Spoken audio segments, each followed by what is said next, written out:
Alléluia. Soyez les bienvenus au centre du réveil et de la victoire. Alléluia. Alléluia.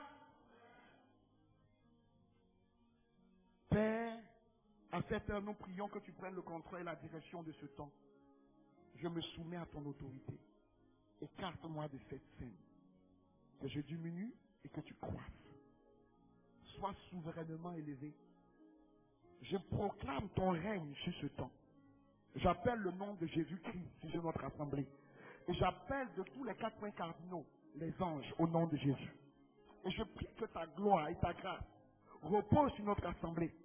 Au nom puissant de Jésus, nous avons prié. Amen. Nous allons lire Genèse, chapitre 6, versets 1 à 3.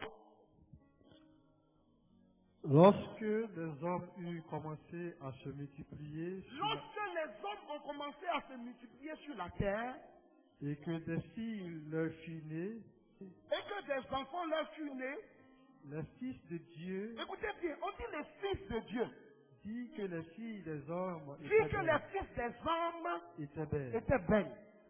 Et ils en prirent pour femmes parmi toutes celles qu'ils choisirent. Et les fils de Dieu ont pris pour femmes les fils des hommes, parmi les femmes qu'ils ont choisies. Alors le Seigneur dit, On dit que quand ils ont posé ce acte, le Seigneur dit, mon esprit ne restera pas toujours dans l'homme, mon esprit ne va pas toujours rester dans l'homme, car l'homme n'est que chair, car l'homme n'est que chair, et ses jours seront de 120 ans. et ses jours seront que de 120 ans. Mais vous voyez, suivez-moi très bien.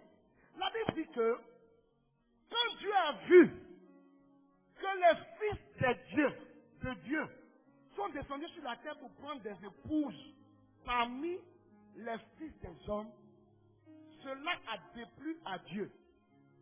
Et il a pris cela en horreur au point où il a pris une décision pour dire que son esprit ne va pas toujours demeurer en l'homme. Ce qui veut dire quoi? Que le fait que les hommes, les fils de Dieu, viennent avoir les rapports avec les hommes n'était pas une chose normale. Vous comprenez? Ce n'était pas normal que les fils de Dieu viennent avoir des rapports avec les hommes de la terre. Autrement dit, Dieu avait interdit cela. Autrement dit, c'était une abomination. Parce que quand vous lisez le livre de la Genèse chapitre 3, à partir du verset 24, la Bible dit l'homme quittera son père et sa mère et il va s'attacher à sa femme et ils deviendront une seule chair. En d'autres termes, le mariage, qui est une institution divine, a été créé à l'origine pour que l'homme de la terre et la femme de la terre puissent aller ensemble. Mais non pas que les fils de Dieu descendent pour avoir des rapports avec les femmes. C'était une abomination. Mais de vous à moi, quand on parle des fils de Dieu, de qui il s'agit? Il faut comprendre que quand on parle des fils de Dieu, un Dieu ne peut qu'enfanter des dieux, des esprits. Ce qui veut dire quoi? Les fils de Dieu dont on parle ici, il s'agit des anges. Il s'agit des anges qui venaient avoir des rapports avec les hommes. Or, un ange ne peut pas avoir de rapport avec les hommes parce qu'ils sont purs esprits. Mais la Bible nous raconte que dans le livre d'Apocalypse chapitre 12e, qu'il y a eu une guerre dans le ciel. Alléluia. On dit Saint Michel l'archange et ses anges ont combattu le dragon. Et la Bible dit qu'ils ont été précipités, un tiers a été précipité sur la terre. Donc, les fils de Dieu dont il s'agit ici ne sont pas les anges qui sont restés fidèles à Dieu. Parce que les anges qui sont restés fidèles à Dieu sont des anges qui obéissent à la voix de Dieu. Ils sont au service de Dieu et au service des hommes qui sont appelés au salut. C'est-à-dire, à partir du moment où tu as donné ta vie à Jésus-Christ et que tu es né de nouveau, le livre d'Hébreux, chapitre 1, versets 9 à 14 dit que les anges sont des créatures qui sont au service des hommes qui vont hériter du salut. Ce qui veut dire pourquoi, ici, il y a une nuance à faire. Il faut que l'on comprenne que les fils de Dieu dont il s'agit ici ne sont pas les anges qui sont restés fidèles à Dieu. Parce que les hommes qui sont restés fidèles à Dieu sont obéissants à Dieu, mais aussi, ils sont là pour servir les hommes. Ce sont des serviteurs que Dieu a mis sous la garde des hommes pour que les hommes puissent leur donner des ordres. Donc ici, les fils de Dieu, les anges dont il s'agit, ça ne peut pas être les anges qui sont de Dieu, qui sont restés fidèles à Dieu. Mais ici, il s'agit des anges qui ont été précipités sur la terre après qu'ils eurent voulu combattre Dieu dans le ciel. Après qu'ils eurent voulu faire un coup d'état à Dieu. Et donc, étant précipités sur la terre, ils vont s'attaquer aux créatures aimées de Dieu. Et ils vont vouloir avoir des rapports avec ces hommes et ces femmes. Voilà pourquoi Dieu va se mettre en colère. Donc, ce qui veut dire que, depuis la création, ces anges déchus avaient le désir d'aller avec les hommes. Ce qui veut dire quoi? Ce que tu vis maintenant n'est pas un fait nouveau. Le fait que, dans tes rêves, tu aies des rapports avec des esprits n'est pas un fait nouveau. Mais c'est un fait qui date depuis la création. Depuis le jour où les anges déchus ont été chassés du ciel. Depuis lors, ils sont venus et ils ont inscrit dans leur programme le désir d'avoir des rapports avec les hommes et les femmes. Et c'est ce mariage-là et ces rapports qu'ils ont qu'on a appelé esprit de mari et de femme de nuit. Alléluia. Mais il faut comprendre que cette relation, je reviens là-dessus, est interdite par Dieu. Ça ne vient pas de Dieu. Dieu n'a jamais été pour ce que des anges, des esprits puissent avoir des rapports avec des hommes. C'est une abomination. Et ces rapports proscrits par Dieu et qui sont dans le monde spirituel ont un seul objectif pour le diable: nous détruire. C'est pourquoi Dieu interdit cela. Et il faut comprendre une chose. L'esprit de mari et de femme de nuit est un esprit, de destruction, 2, de pollution, 3, de confusion. Ça veut dire quoi? Quand il est dans ta vie, première chose, il va chercher à te détruire. Il va faire de telle sorte que dans ta vie, rien ne évolue, rien ne progresse.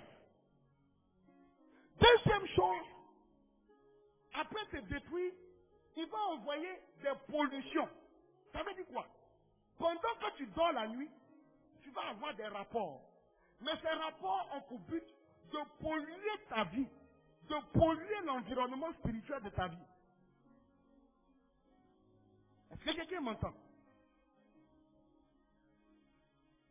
Quand je parle de pollution,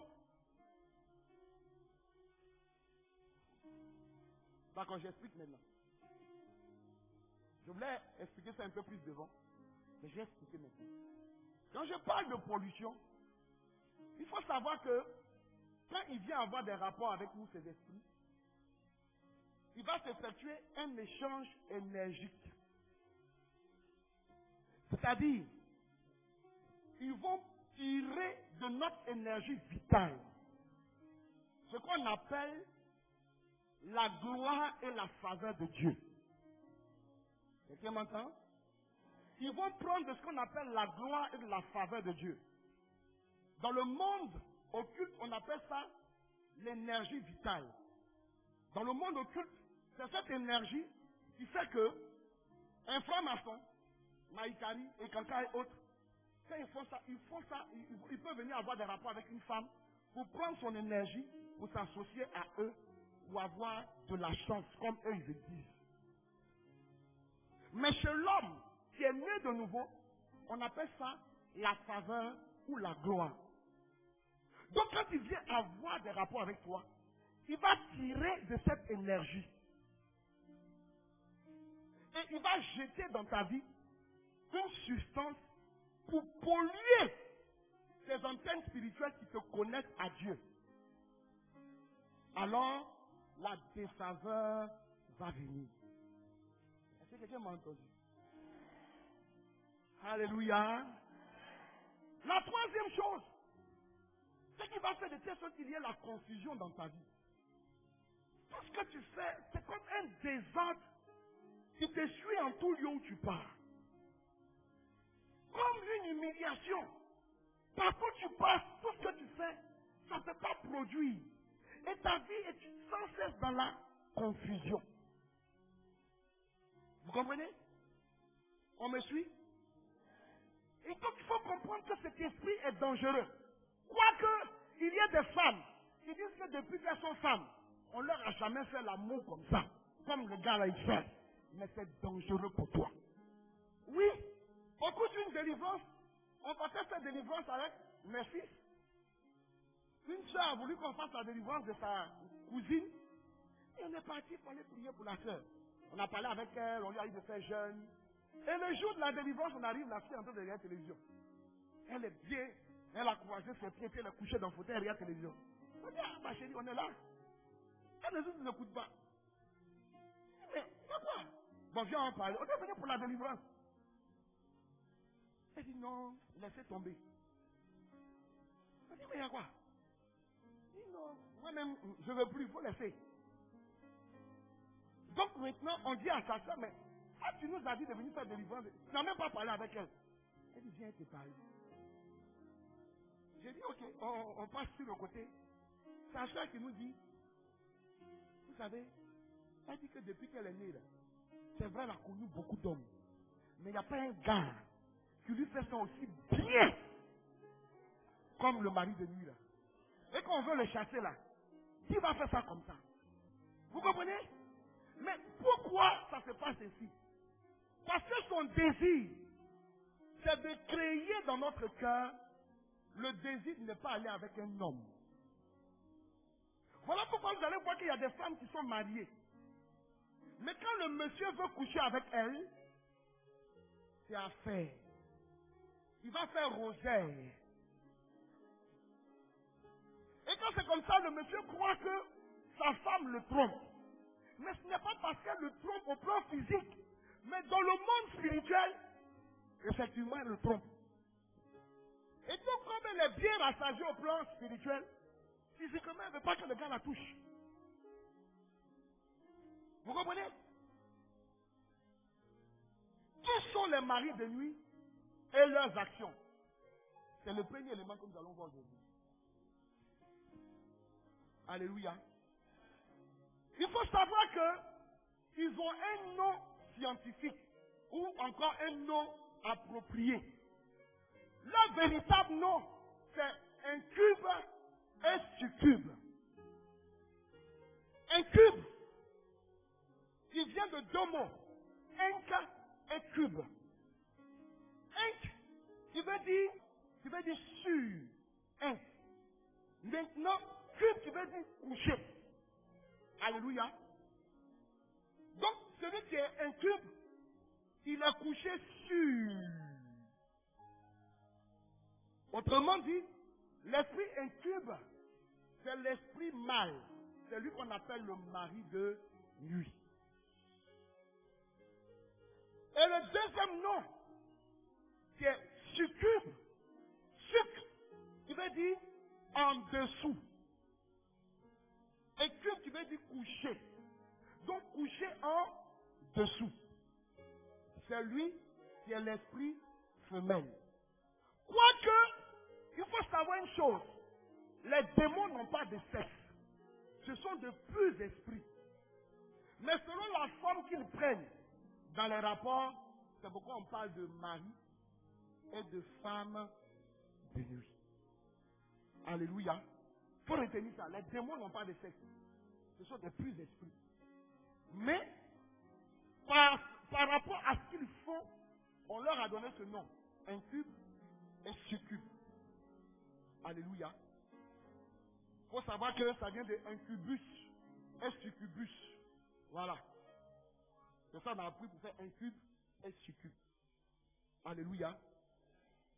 Et aujourd'hui, 70% des mariages sont détruits à cause de cet esprit. Tu vois, mariage aujourd'hui. Demain, le mariage est en train d'être détruit. Parce que c'est un esprit anti-mariage. Écoutez-moi bien. Quelqu'un qui est marié dans le monde spirituel va se marier difficilement dans le monde physique. Parce que dans le monde spirituel, il n'y a pas de polygamie. Si je suis marié une fois, au plan spirituel, ça sera difficile que je me marie encore au plan physique.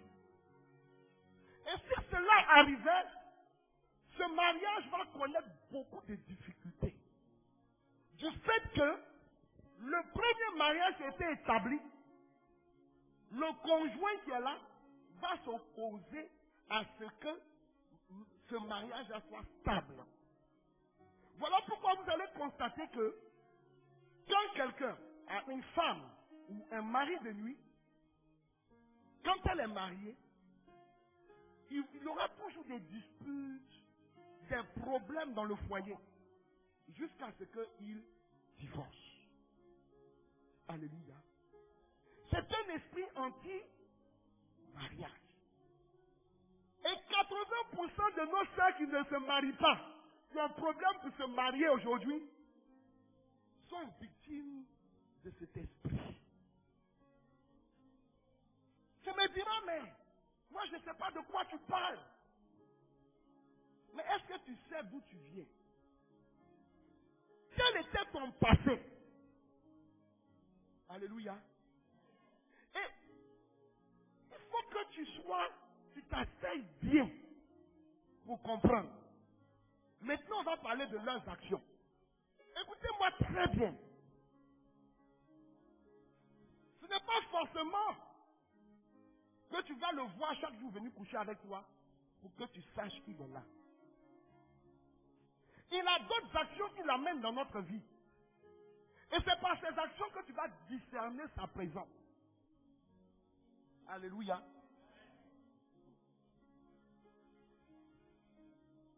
Première chose, c'est cet esprit qui incite à la débauche sexuelle.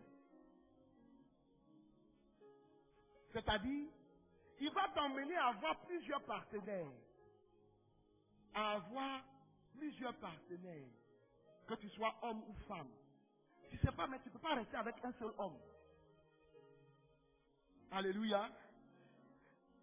Tu es avec quelqu'un, mais quand tu vois une autre go, tu es. Il est belle, hein? Oh, mais pourquoi il me suis vite marié? Oh, il faut qu'on prenne les renseignements là.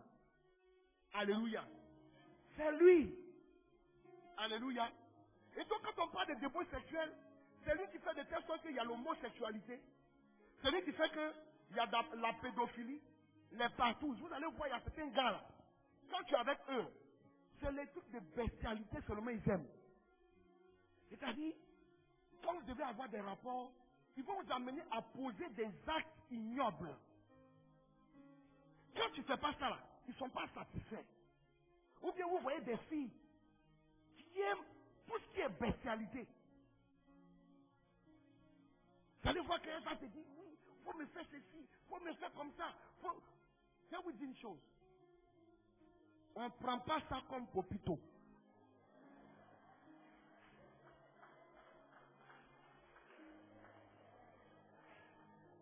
Alléluia. Tout usage du sexe en dehors de son cadre normal est une abomination. Quand Dieu a créé le sexe, il a donné une voie par excellence pour avoir les rapports. Vous allez voir que quand il y a mari de nuit, femme dans une nuit dans ta vie, tu veux que, par exemple, le gars, il te pénètre par la partie anale. Ou bien le gars, tant qu'il n'a pas fait ça là, il n'arrive pas au bout. C'est une abomination. Vous allez voir que des gens, non, faut me faire popito, faut me faire comme ça, relation, des trucs comme ça. Donc vous voyez que vous allez avec des hommes, ils vont vous amener à avoir des comportements d'animaux. Ils vont t'attacher, des trucs comme ça. Quand tu as vu un gars comme ça là, il faut savoir que l'esprit de mari de nuit est dans ta vie. Ou bien vous voyez des femmes, vous allez avec elles, elles ne sont jamais satisfaites. Elle va te dire, il faut faire comme ça. Non. C'est vrai, attendez, écoutez-moi bien. Il n'y a pas d'enfant au milieu de nous. Je vais parler. Dis papa, parle-nous. Vous savez, quand tu es avec un homme, quand vous êtes marié, bien sûr, tu sais que ce n'est pas tout le monde qui a connu des expériences au plan sexuel. Tu peux avoir eu une expérience par le passé. Et cette expérience fait que il y a des manières pour toi d'atteindre le désir, les choses, le plaisir. Tu peux apprendre ça à ton mari. Tu peux lui dire non, fais comme ça, fais comme ça, fais comme ça. Il n'est pas interdit. Tu es de rester là et puis dire, il ne faut rien. Non, non, non. Tu lui apprends. Mais il faut veiller à ce que ça ne sorte pas du cadre normal. Alléluia. Que ça ne frise pas de la bestialité. Alléluia. Donc cet esprit est à la base de la débauche. Deuxième chose, il va faire de telle sorte qu'il n'y a pas de stabilité au plan sentimental. Vous allez voir, c'est là que vous allez voir que, vous voyez les filles, là, elles ont plusieurs enfants de plusieurs pères différents. Il va faire de telle sorte que tu vas à lui là, il te fait un enfant et puis il te laisse. Tu vas à lui, il te fait un enfant, il te laisse. Tu vas à ça là, tu vois, il crée l'instabilité dans ta vie sentimentale. Le gars qui t'a vu aujourd'hui, il ne jura que par toi. Quand il finit de faire un enfant avec toi, il te laisse. Troisième chose, il va faire de telle sorte que les gens qui te regardent là, c'est les gens mariés seulement. C'est comme si toi là, il y a un médicament qui est sur toi qui fait que c'est les hommes mariés seulement qui t'aiment. Quand ils te voient, les hommes mariés là, aucun célibataire ne te dit pff. Mais tous ceux qui t'accostent là, c'est les hommes mariés seulement. Et puis quand tu les vois, et puis quand ils te regardent, tu vois, j'ai une manière de te regarder de pervers. Voilà. Quand ils te regardent, il y a beaucoup de monde, hein. Et puis ils te regardent et puis ils sont là. Et puis ils lèchent le bout de la lèvre. Ils font des trucs. Faut te demander, quand tu commences à voir ça là, tu vois que c'est les hommes mariés seulement qui te draguent. Et puis quand ils viennent là, même il y a beaucoup de monde au plein jour, ils ont des attitudes de pervers avec toi. Ça veut dire que c'est ce qui est dans ta vie là, qui amène les gens à se comporter comme ça. Est-ce que quelqu'un m'entend? Tu comprends maintenant pourquoi c'est les hommes mariés seulement qui te draguent?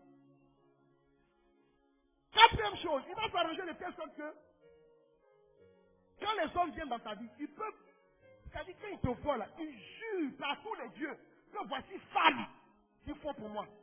Mais dès qu'il y a un rapport, les palabres commencent.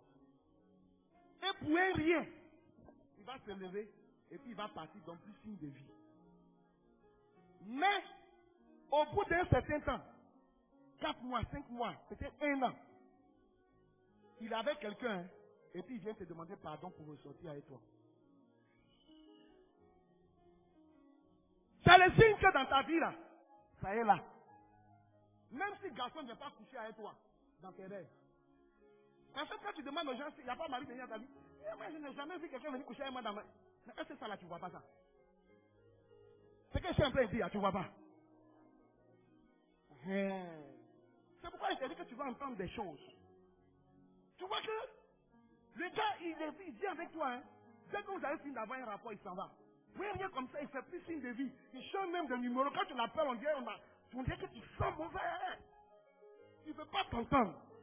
Mais il va partir jusqu'à... Et puis il avec quelqu'un, il vient aller se marier. Et puis il vient et puis il dit qu'il faut être ma maîtresse. Donc toi, ton nom, là, c'est maîtresse. Quand on a trop fait avec toi, là, c'est maîtresse, ton terminus. Non, c'est pas de sa faute. C'est ce qui est dans ta vie, là, qui fait qu'il se comporte comme ça. Alléluia. Autre chose. Il va empêcher le mariage en jetant des troubles dans les relations. Alléluia. Première chose. Une personne qui a un mari ou femme de nuit, chaque fois que tu as une relation et que la relation devient sérieuse, quand le gars veut te marier, c'est là maintenant, tu fais toutes les gymnastiques. Tu veux plus, le gars il t'énerve. Tu dis non, je vais réfléchir. Je vais réfléchir. Et puis tu réfléchis depuis là, tu trouves pas de truc. Et puis c'est en ce moment précis, tu as l'impression qu'il y a un deuxième gars qui rentre en ligne de compte. Et donc tu es en train de se balancer. Il te met dans une indécision. Parce que son objectif c'est que le gars devienne impatient et qu'il s'en aille. Voilà pourquoi il fait ça. Et tu vas voir que chaque fois que la relation devient sérieuse, toi tu veux plus. Quand les gars parlent de mariage, c'est là maintenant tu commences à faire tous les palabres. Non, tu n'es pas comme ça. Ça fait comme ça et puis tu deviens indécis. Et puis il va faire de telle sorte qu'il y a un autre gars qui rentre en ligne de compte. Et le gars, il te propose des choses encore plus excellentes que le premier qui est là. Mais l'objectif, c'est que l'autre s'en aille. Mais quand l'autre maintenant va commencer à te proposer des choses, un autre va venir. Parce qu'il faut qu'il te maintienne dans les décisions pour que tu deviennes une vieille femme.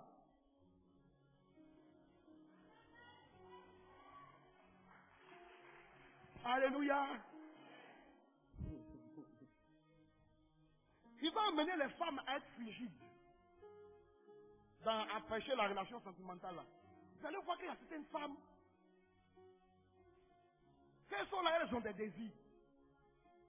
Mais quand le monsieur arrive, elle ne veut plus. Elle n'a plus envie de faire rapport sexuel. Le gars, il est dans son propre foyer, avec sa femme. Il peut ne pas avoir de rapport avec elle pendant 4 mois. Mais la femme, elle s'en fout, hein. Et le gars, il demande pardon.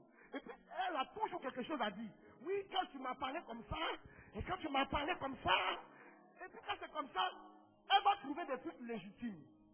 C'est-à-dire, dans la journée, peut-être le gars, il y a un écart de langage. Le soir, elle va porter pantalon jean. Elle va attacher ceinture dessus au moment de se coucher. Elle va fourrer le tricot. Et puis, quand le gars est là, il veut la toucher. Elle fait... Et cela va faire semblant de ronfler. Oh, oh, faut me laisser. Oh. Tu vois pas qu'elle a porté jean. Quand la journée, je t'ai parlé comme ça, tu m'as parlé comme ça. Mais tu crois que c'est normal. Tu es habité par un démon. Parce que ton corps, c'est pour ton mari. Alléluia. Donc il va créer la frigidité. Tu n'aimes pas les rapports sexuels. Mais pourquoi tu n'aimes pas les rapports sexuels? Parce que quelque part là-bas dans le monde spirituel, il y a quelqu'un qui te donne ça. Mais ça peut être aussi pour les hommes. Hein. L'homme aussi peut... Il se dit, il est dehors, colonel au garde à vous. Mais qu'il arrive à la maison, tout est flasque. Le gars peut même pas... Il dit, oh. Je parlais avec un monsieur que j'ai suivi quelque temps ici. Le monsieur qui est au travail comme ça là. Le désir vient. Il a pas sa femme. Par moment, mais il abandonne le travail. Parce qu'il se dit que si j'attends, après là, ça ne va pas venir. Il saute dans la voiture. Il arrive à la maison. Quand il arrive à la maison, le colonel se couche. Il fait tout. Il dit, mon frère, par moment, ça fait pitié. Quand ma femme va se coucher, et puis, je suis là, puis j'ai mal au cœur. Mais quand je suis dehors, que je vois une petite fille passer, mon Dieu. C'est comme s'il a sauté sur la petite là pour faire. Mais vous allez voir que parfois vos maris qui cherchent femme dehors et puis ils arrivent dedans, c'est une femme de nuit là qui fait ça. Parce que l'objectif c'est de détruire le foyer. Donc, faut te demander si ton mari qui est infidèle là, il n'a pas ce problème là. Il va faire de telle sorte que le gars ne te désire pas, hein. Mais quand il est dehors, tu vas apprendre que c'est lui qui paye boisson pour les petites filles, il les envoie dans l'hôtel. Mais tu te dis, mais chérie, ici, même chose là. Non, mais c'est pas de sa faute. C'est ce qui est dans sa vie là. Alléluia. Ou bien même, ce qui est toi dans ta vie, à cause du mari de lui qui est dans ta vie, le monsieur, l'esprit va faire de telle sorte que le gars il te hait. Quand il te voit, il n'a pas envie de te toucher. Mais l'esprit va faire de telle sorte que c'est dehors, il te trompe. Donc pose-toi des questions au lieu de l'accuser bêtement. Est-ce que ça là, ça n'est pas dans ta vie? Oh oh. Quelqu'un dit il a déjà trop parlé. Je suis déjà au summum. Il y a quelqu'un qui dit je me suis trop retrouvé déjà, c'est bon. Non, on n'a pas encore fini. Alléluia. Il va envoyer chez l'homme l'éjaculation précoce. C'est-à-dire, à peine le colonel en garde à vous, il vomit. Oui, oui. La femme est frustrée. C'est son travail là, ça.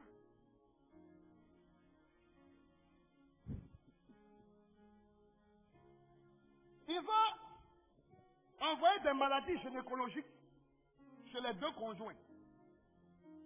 Première chose chez la femme. Il va envoyer des maladies telles que les fibromes, les pertes blanches, les infections, les kystes, les myomes, les dystrophies ovariennes. Vous voyez? Quand vous voyez une femme qui a tout le temps ces maladies, pertes blanches, pertes, infections qui ne guérissent pas, malgré tous les traitements, les kystes, les myomes qui repoussent, c'est le signe qu'il y a la présence d'un mari de nuit ou d'une femme de nuit. Vous voyez? Et généralement, je vous ai expliqué ici que qu'est-ce qui fait le fibrome? Vous allez regarder, il y a une étude qui a été faite qui a prouvé que chez les femmes blanches, 1 à 2% arrivent à avoir des fibromes. Ce qui veut dire que les fibromes, c'est une maladie typiquement africaine.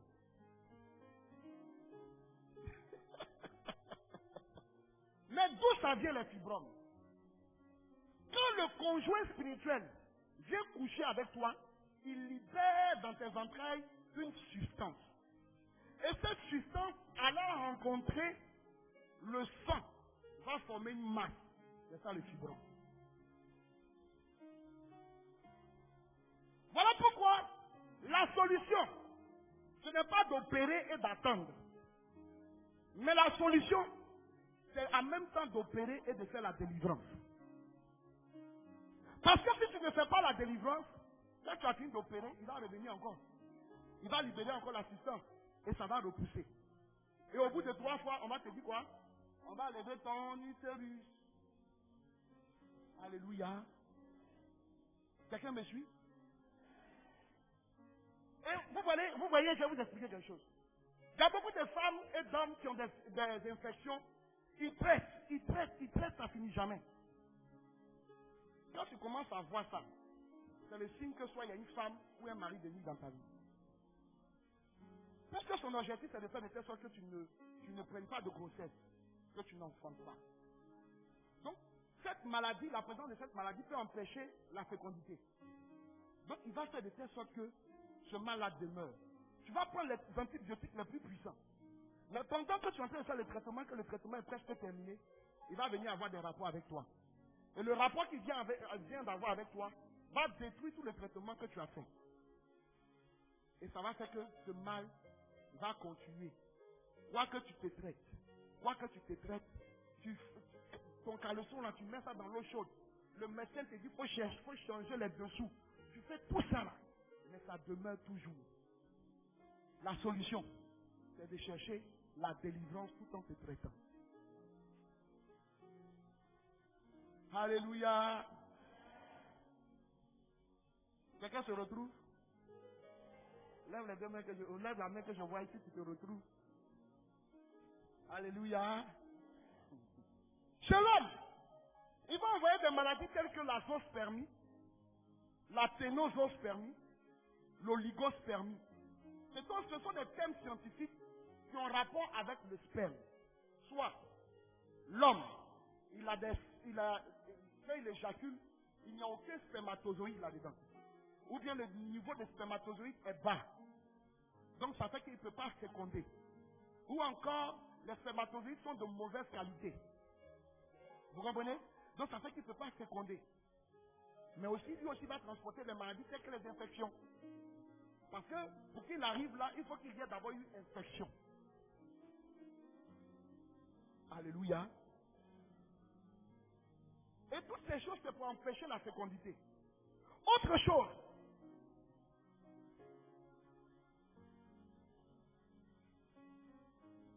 Par son action, beaucoup d'hommes n'arrivent pas à accomplir les devoirs conjugaux. Et là, je vais donner un témoignage. J'étais tout désolé devant ce monsieur qui, dans une relation antérieure, a eu un enfant. Vous voyez, quand c'est comme ça, quand tu n'es pas encore marié, là, tu peux faire enfant. Mais quand tu te maries, il va tout faire pour empêcher. Le monsieur a eu un enfant. L'enfant a eu 10 ans. Et puis il a rencontré une nouvelle femme. Et ils se sont mariés. Mais avant de rencontrer la femme, c'était quelqu'un qui était très actif au plan sexuel. Ce qui veut dire qu'il aimait le sexe. Il arrive au foyer. Quand ils se sont mariés, ils sont partis pour la lune de miel. Les 3 jours qu'ils ont fait à la lune de miel, vraiment ils étaient sans... Il n'y a pas eu de problème. Mais quand ils sont revenus à la maison, le monsieur ne peut pas avoir de rapport avec sa femme. Je veux dire quoi? Il n'a aucune érection. Il va mettre film pornographique. C'est-à-dire qu'avant que sa femme entre en chambre, là, il va mettre film pornographique. Il va regarder. Il n'y a pas d'érection. Mais quand sa femme n'est pas là, et qu'il regarde un film, il suffit que les gens se soient embrassés. Le truc s'élève. Mais quand sa femme est là, les gens ne peuvent pas s'embrasser comment? Ça ne peut pas. Donc, le monsieur, il va sortir, il va commencer à sortir. Sa femme dit, bon, c'est qui est-ce pour essayer pour voir dehors là-bas. Peut-être que c'est moi qui suis le problème. Quand le monsieur sort, il veut s'essayer. C'est que c'est quoi la petite fille là? Il le regarde à vous. Mais il dit, mais je suis marié. Je ne peux pas faire ça. Donc il s'est dit, avec ses désirs, il va revenir à la maison. Quand il arrive à la maison, il n'y a pas de truc. Donc il sort un jour, il dit, il va essayer jusqu'au bout si ça va prendre. Et ça a bien pris même jusqu'à un enfant qui est resté dedans.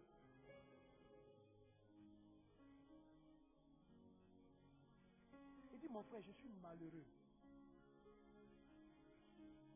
Quand j'ai commencé à lui poser des questions, le monsieur parle et puis il pleure. Il dit, c'est vrai que ma femme a accepté d'accueillir l'enfant. Mais je suis troublé. Qu'est-ce que vous pouvez faire pour moi? Vous voyez, quand c'est comme ça, tu cherches une solution rapide. Tu dis, maintenant, on n'a qu'à faire pour moi.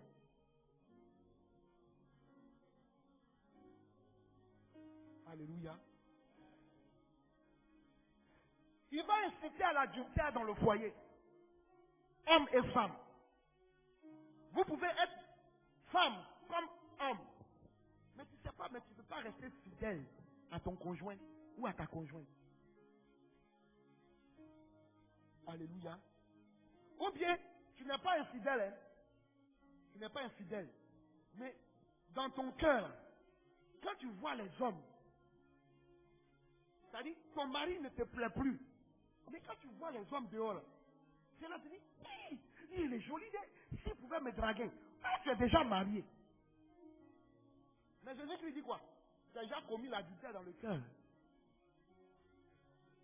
Tu désires plus ton homme, mais tu désires d'autres hommes dehors.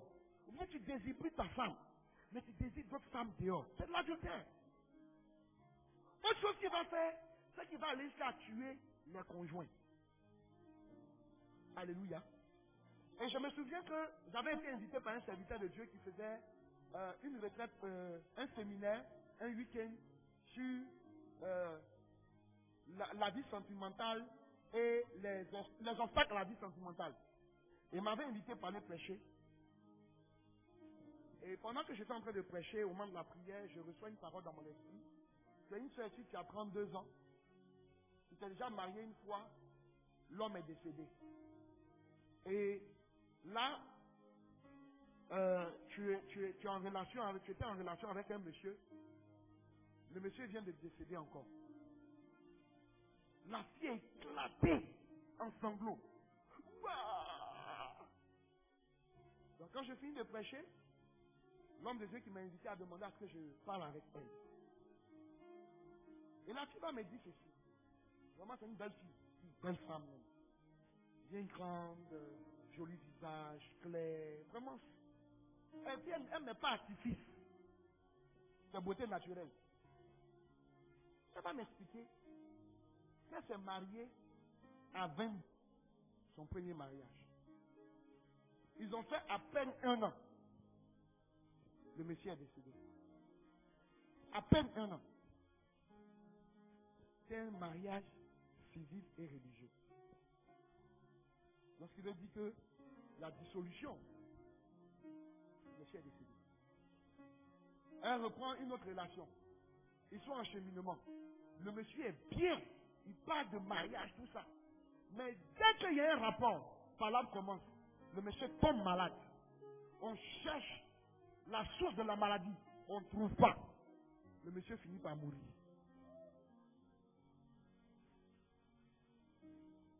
Donc, elle est blessée dans son cœur. Seigneur, je tue les hommes. Donc, ce qui faisait que quand un homme l'approchait, elle-même, elle prenait ses distances. Mais elle ne peut pas te dire, je vais te tuer. Non, du moins, ce qui est en moi là, va te tuer. Elle ne peut pas dire. Vous comprenez? Et elle vivait avec cette blessure-là. Et elle est venue à ce séminaire. Je lui ai dit, tu vois, hein, il y a un mari de nuit dans ta vie. Que tu transportes encore cette blessure. Ce qui va faire que ça sera difficile que tu te mettes en relation avec quelqu'un. Tu vas vivre constamment dans le rejet. Vous comprenez? Et je lui ai dit, quand j'ai été invité pour voir l'homme de Dieu qui a organisé le séminaire, pour qu'il t'accompagne.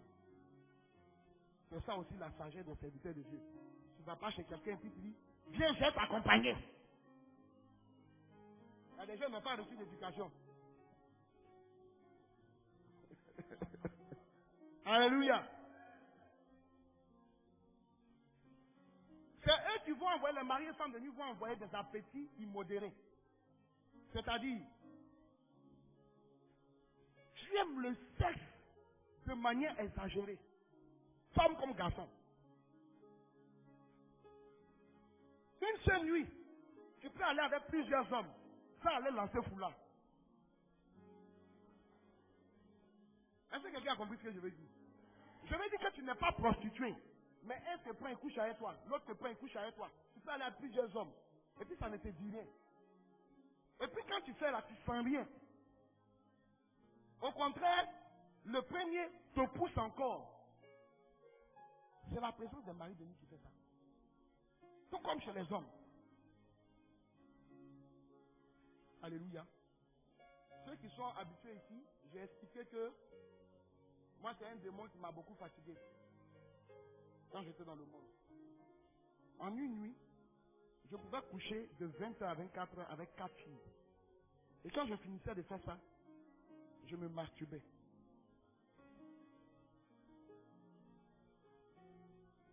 C'est pourquoi vous allez voir les hommes, ils sont là tous les jours, ils se masturbent. Ils finissent d'avoir rapport avec sa femme et puis se masturbent pour mettre dessus. Vous l'aidez. Ou bien vous voyez, le monsieur, vous allez vous coucher, hein? Vous avez des rapports, et puis tu vois qu'au cours de la nuit, le gars se lève. Tu le cherches, tu ne le vois pas. Et puis, tu viens, tu allumes la lumière, tu te caches. Tu vois le gars, il est au salon, et puis il est devant un bon film rose. Je parle des films pornographiques. Et puis, tu le vois, il est là. Et puis, toi-même, tu as mal au cœur. Mais ce n'est pas de ta faute. C'est ce qui est dans sa vie là. Il fait ça. Je vais parler d'une autre chose. Et beaucoup de mariés vont se retrouver. Vous allez vous rendre compte que quand l'un des conjoints a ça, généralement, l'autre conjoint dort bien, soit quand il s'en va dormir au salon, soit quand il s'en va dormir avec les enfants. Oh oh. Parce que tant que tu es couché à côté de ton conjoint, tu ne dors pas bien. Tu as l'impression qu'il y a quelque chose qui vous repousse. Mais tu vas voir que, soit quand un des deux conjoints s'en va dormir ailleurs, il dort bien. C'est-à-dire, est celui qui a le problème et celle qui n'a pas le problème. Mais ceux qui dorment bien, quand ils dorment de manière séparée. Mais quand ils se couchent ensemble, là, leur nuit est troublée. Je suis en train de parler d'une dame ici. Alléluia. Et tout à l'heure, je parlais avec une femme. Elle dit que c'est quand elle dort dans la chambre des enfants, là, elle dort bien. Mais jusque-là, elle ne savait pas qu'il y avait un mari de nuit dans sa vie. Elle est venue à l'écoute tout à l'heure, on parlait. Je lui ai dit que ce que tu vis là, ça ressemble à la présence d'un mari de nuit. Elle dit, ah non, c'est ça là. Non, j'ai fait délivrance ici, ça commence, c'est fini. Je lui ai dit, bon d'accord. J'ai commencé à lui poser des questions typiques. Elle ne voit pas de rêve où elle couche la nuit. Quand j'ai dit, mais tu ne vois pas que souvent quand vous dormez de manière séparée, tu dors. Elle dit, c'est ça même. Quand je m'avais dormi chez les enfants, je dors bien. Tu n'as pas remarqué que les infections... Vous comprenez? Voilà.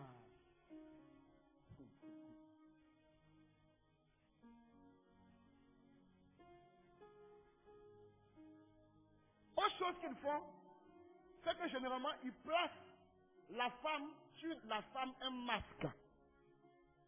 C'est-à-dire quand il est dans la vie de la femme, il va faire de telle sorte que, comme si elle portait un masque masculin. C'est-à-dire c'est une femme. Mais les hommes la voient comme un homme.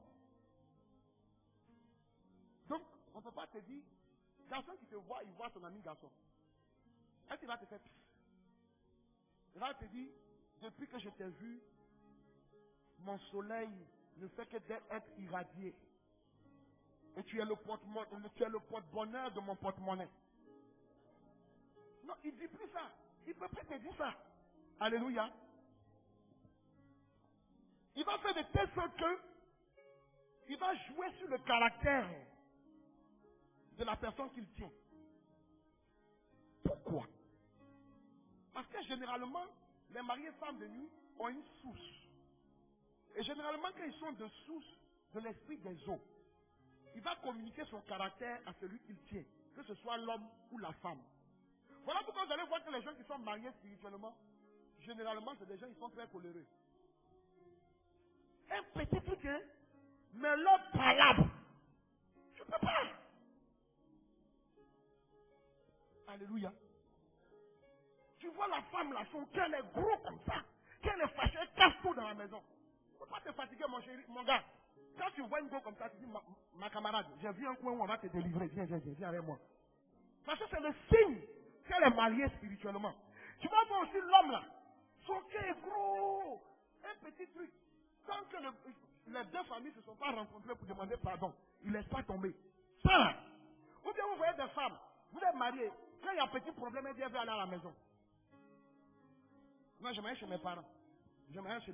Mais elle est mariée. Il faut que le mari de lui fasse que vous soyez séparés. Donc, 1, 2, 3, je m'en vais chez mes parents. Ah, c'est le signe qu'elle est mariée. Alléluia. Je vais vous parler de quelque chose. Voyez, un élément, le mari de nuit est capable d'enfanter la femme qu'il tient de manière physique. Alléluia. Je suis en train de suivre un cas comme ça présentement. Je ne sais même pas s'ils sont là. Il y a un cas que je suis en train de suivre comme ça présentement. Voyez comment ça se passe. voyez, il est capable, dans les rapports, d'enceintrer la femme. Quand je vais expliquer, il y a d'autres qui vont retrouver ça. Ils vont se souvenir qu'elles ont déjà vu ça, mais elles ne savaient même pas que c'était ça. Quand c'est comme ça qu'elle enceinte la femme présente tous les signes d'une grossesse. Elle sent que ses seins deviennent gros, deviennent lourds, et elle sent que ça lui fait mal, et les menstrues s'arrêtent de venir, et puis au bout de ce que ça, elle sent que, comme si elle portait quelque chose dans son ventre, comme si quelque chose bougeait dans son ventre. Alléluia. Mais quand elle s'en va à l'hôpital, on ne voit rien. Mais elle sent que ça est là. Et par période, elle sent que la grossesse est là et ça pousse. Et puis par période, elle voit que, elle a l'impression que ça disparaît. Et la personne peut porter cette grossesse-là sur 1 an, 2 ans. Et certains médecins expérimentés vont dire qu'elle est enceinte. Et puis d'autres vont dire qu'elle n'est pas enceinte. Et ça va créer des divergences entre 2 groupes de médecins. Mais, dans la réalité, ils ne peuvent pas te faire une échographie qui révèle la grossesse. Mais quand vous regardez la femme, elle a un gros ventre. Et puis par moment, elle a l'impression que ça bouge dedans. Et puis par moment, elle a l'impression que ça ne bouge plus du tout. Comme si la grossesse était passée. Mais quand on va à l'hôpital, on ne voit rien. Mais elle porte tous les signes d'une grossesse. Quand c'est comme ça, il faut l'emmener à la délivrance.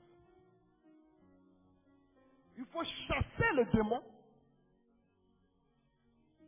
et provoquer l'avortement spirituel.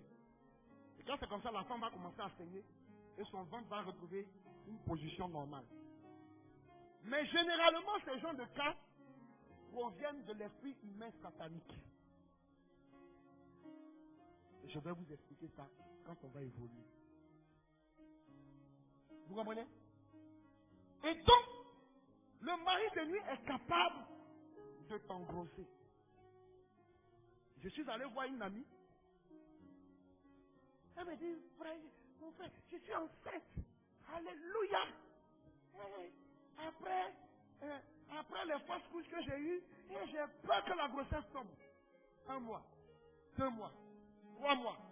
Le ventre ne prend pas de position. Mais elle sent des choses bouger. Elle présente tous les signes, elle commence à grossir et tout. Elle va à l'hôpital, on ne voit rien. Mais elle présente tous les signes. 4 mois, 5 mois. Elle sent même qu'on joue ballon dans son ventre. Je vais dire que l'enfant tape. Mais elle va à l'hôpital, on ne voit rien. C'était la première fois que j'ai découvert ça, il y a de cela 7 ans. 6 mois, son ventre grossit un peu.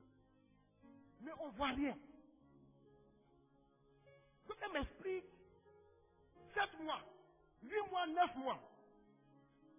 Son ventre a grossi un peu encore. Mais 9 mois, la grossesse va tomber. Mais rien. Bon, je n'avais pas trop d'expérience. Et il y a un homme de Dieu qui, dans le rêve, dans son songe, a vu qu'elle était enceinte, mais c'était une grossesse spirituelle. Donc il vient chez elle. Elle dit, je suis enceinte, et on ne comprend pas. Ça. L'homme de Dieu dit, c'est à quoi il s'en met ici, parce que j'ai rêvé. Et j'ai vu. Ce n'est pas une grossesse qui vient de Dieu. C'est le mari de nuit qui s'est enceinté. Et le monsieur prie pour elle. Dès qu'il finit de prier pour elle, elle commence à saigner. Elle saigne toute la nuit. Elle est assise sur la cuvette du WC. Au petit matin, ça s'arrête. Tous les signes de grossesse disparaissent. Quand je suis parti, elle m'a expliqué. J'ai ouvert ma bouche. J'ai dit, le diable il est fou. Alléluia. Qui a déjà entendu ça quelque part? On ne va pas t'expliquer ça à la catéchèse. Alléluia. Ces esprits-là vont créer la jalousie. Alléluia. Ils vont créer la jalousie. Donc, vous allez voir que la femme là va frapper son mari. Oui, oui. Il va faire aussi de telle sorte que il va créer l'insoumission de la femme dans le foyer. La femme, elle ne respecte pas son mari. Elle insulte. Elle discute avec lui. Elle est irrespectueuse. Elle est susceptible. Vous voyez, il y a certaines femmes qui sont très susceptibles. Tu dis, peut-être qu'elles sont fâchées.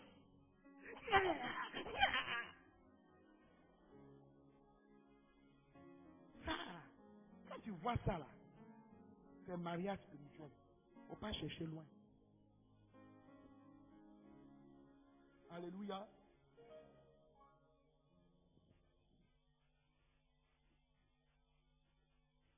Autre chose qu'ils vont faire, c'est qu'ils vont attaquer le partenaire en créant la pauvreté, en créant les échecs dans toutes les entreprises. Écoutez-moi très bien. La plupart des gens qui sont mariés, vous allez voir que ça sera difficile que ces personnes s'en sortent financièrement, professionnellement et dans toute activité qu'elles vont faire. Parce que je vous ai dit au début, c'est un esprit de destruction. Voilà pourquoi quand tu es marié, spirituellement, que tu sois homme ou femme, même quand tu travailles, pour avoir promotion, c'est difficile. Financièrement, tout ce que tu touches, c'est frappé du sceau de la flétrissure. C'est-à-dire, ça va finir par te gâter. Parce que c'est un esprit de destruction. Il va faire de telle sorte que ta vie ne vomit pas. Tu fais du surplace. Il va créer la limitation. Il va faire de telle sorte que tu es tout le temps endetté. Et tout ce que tu fais n'aboutit pas. Le non-accomplissement. Et surtout, si tu es marié, parfois, tant que tu es seul, il peut te faire prospérer un peu. Mais dès qu'un garçon vient dans ta vie, il se fâche, il gâte tout. Mais mets-toi seul. Et parfois même tu peux le voir dans ton rêve, il va te faire des propositions. Je vais te donner ceci, je vais te donner comme ça, je vais te donner comme ça. Mais, dès que tu rencontres quelqu'un, tout commence à se gâter. C'est le signe que tu es marié spirituellement. J'ai reçu une dame tout récemment qui me disait que depuis qu'elle avait son mari, que le gars prospérait. Mais dès qu'elle est rentrée dans la vie du monsieur, problème sur problème. Que le monsieur ne s'en sort pas. Après 10 ans de mariage, le monsieur est tombé comme cacao. Quand on a commencé à lui poser des questions, on a retrouvé là. Alléluia. Et il va envoyer en dernière chose, il va attaquer la santé des personnes en envoyant des maladies bizarres. Cancer, maux de ventre, insuffisance rénale. Toutes ces maladies bizarres qui font de telle sorte que tu es tout le temps en train de te soigner pour ne pas que tu aies de l'argent. Vous comprenez? Voilà pourquoi vous allez voir des gens qui sont tout le temps malades. Et il est capable d'envoyer jusqu'à le VIH. Quoique tu ne connaisses pas les histoires de désordre au plan sentimental, mais il va envoyer VIH. Et la dernière chose, il va provoquer les fausses couches. Alléluia. Vous allez voir les femmes qui contractent des grossesses et la grossesse tombe. Pourquoi? Parce que pendant quand tu es enceinte, lui ne veut pas que tu aies d'enfant du monsieur qui est là. Donc il va venir avoir des rapports avec toi. Et juste après les rapports, au plan spirituel, la grossesse tombe. Et j'ai vu une femme tout récemment qui était à 9 mois. Où le mari de lui est venu avoir des rapports avec elle. Et dans le rêve, qu'elle a fini là, il a marché dans son ventre. Donc quand elle s'est levée le matin, elle saignait. Et c'est de là que l'enfant est né. Mais l'objectif c'était de tuer l'enfant. Vous comprenez? Et je vais terminer par ceci, par ce témoignage. C'est l'histoire de ma propre tante. Je crois que j'ai déjà donné ce témoignage ici. Elle a épousé un blanc. Mais voilà une femme qui, quand elle était jeune, elle est méthodiste. Elle était très engagée. Et dans son rêve, elle voyait un esprit qui venait lui dire que je vais te marier. Et je vais te donner ceci, je vais te donner comme ça, je vais te donner comme ça. Et dans son rêve, elle a accepté la proposition du monsieur. Et voilà que elle a commencé à prospérer. Elle avait des camions de vidange. Elle avait des choses, des boulangeries. Elle avait l'argent. Et puis elle est partie en Europe. Et là-bas, elle a rencontré un blanc. Ils se sont mariés. Premier enfant. À l'espace d'un an et demi, le deuxième enfant naît. Quand le deuxième enfant est né, l'esprit a attaqué le blanc. Tué le blanc. Quand elle est revenue en Côte d'Ivoire, elle est rentrée en relation avec un autre monsieur. C'était un grand de ce pays aussi. L'esprit a tué le monsieur. Et tout ce qu'elle a eu dans la vie, que ce soit les boulangeries, les camions de transport, tout, en un temps record, a pris de l'eau. Elle s'est retrouvée endettée. Aujourd'hui, je vous parle. L'esprit a envoyé une maladie sur elle, qui fait qu'elle tremble. Ses mâchoires sont dures. Elle a des problèmes pour marcher. Ce n'est pas la maladie de Parkinson, mais un mal étrange dont on ne connaît le nom. Si ses enfants étaient pauvres, elle serait morte. Mais ces deux métis-là, il y a un qui est dans l'armée de l'air et qui est dans l'aviation, et il y a un qui est bien placé dans une société d'informatique. Et donc ces deux, il l'envoie en Europe pour se soigner un peu, elle revient un peu, et ce qui fait qu'elle vit. Pour te dire combien cet esprit est un esprit de destruction. Et que sa présence dans ta vie a pour objectif de te ramener à néant. C'est pourquoi tu ne dois pas collaborer avec lui. Quand tu vois les signes que nous venons d'énumérer dans ta vie, commence à te lever et à dire, il faut que ça change. Parce que tant que le divorce n'a pas été scellé, il te sera difficile d'émerger, mais aussi de vivre une vie sentimentale épanouie. C'est pourquoi je veux t'inviter pendant ces 4 semaines à rechercher la séparation et le divorce avec cet esprit. Que Dieu te bénisse.